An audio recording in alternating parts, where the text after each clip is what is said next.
Hello everyone and welcome back to another tech news video. Today we're going to talk about video games. This is something slightly different from the usual category, but I thought let's try something different. PlayStation 5 sells 118k units in 4 days in Japan. Xbox Series XS sales surpass 21k units in 6 days. Estimated initial PlayStation 5 and Xbox Series XS sales numbers are in from Japan alongside Japanese Demon's Souls and Spider-Man Miles Morales series. The next-gen consoles come from both Sony and Microsoft launched last week in Japan, and Japanese outlet, let's give this a go, Famitsu,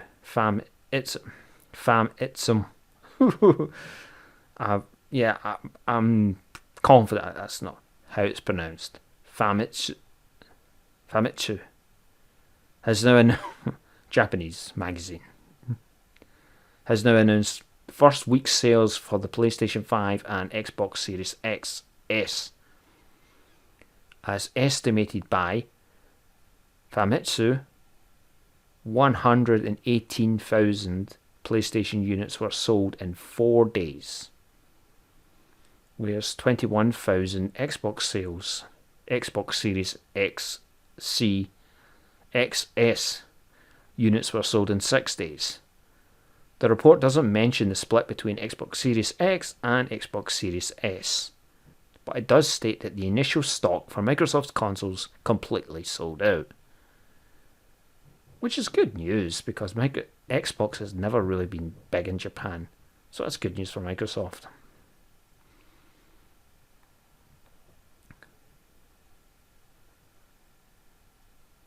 For reference, Sony's PlayStation 5 managed to sell roughly 322k units in Japan in its opening weekend. The PlayStation 3 only sold 88k units in its Japanese debut weekend.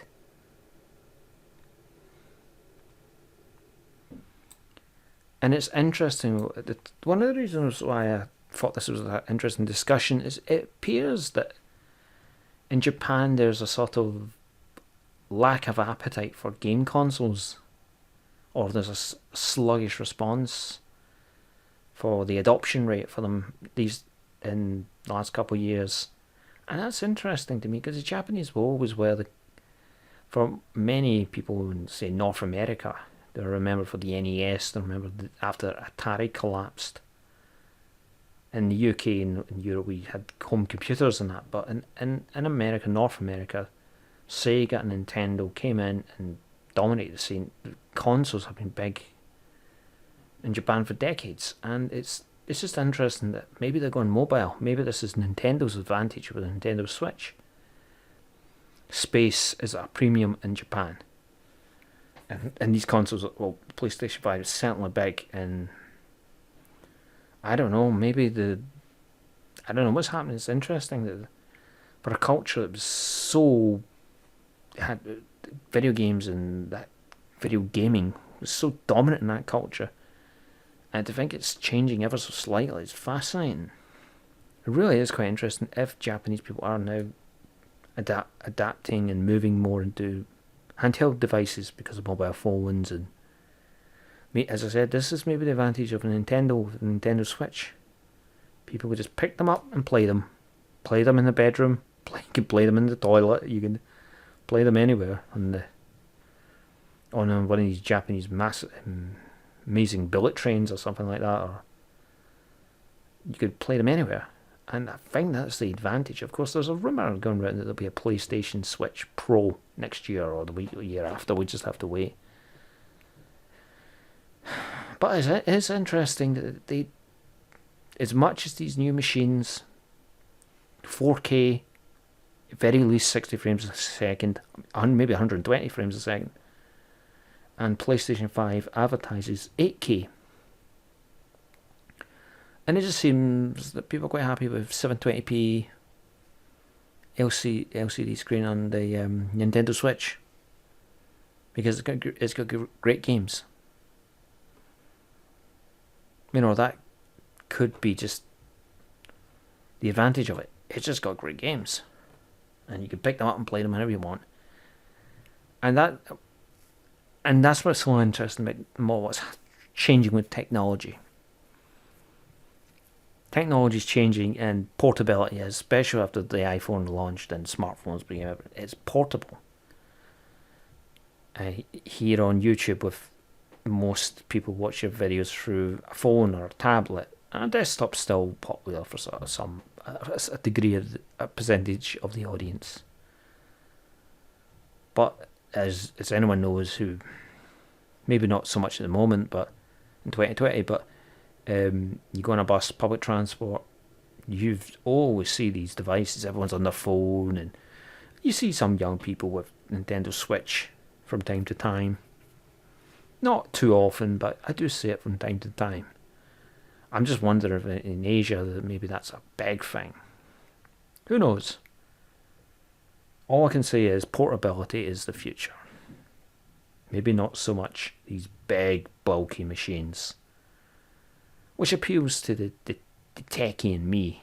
You know, the impressive amount of upgrades that's been from the PlayStation 5, from the PlayStation 4 to the PlayStation 5. The SSD drive, the far superior processor, and you name it. But maybe the vast majority of people just don't care. They just want a great game, fun game to play. You know, maybe we're trying to get a balance of technology with fun and entertainment, and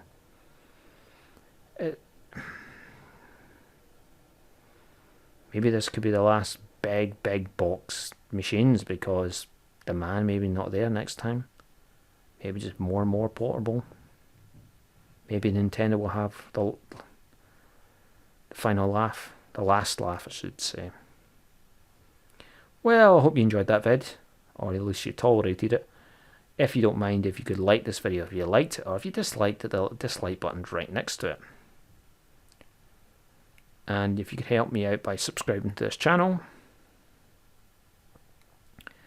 And finally, if you can click that notification bell, that will inform you next time any developments happen on my channel, or i.e. another video was published.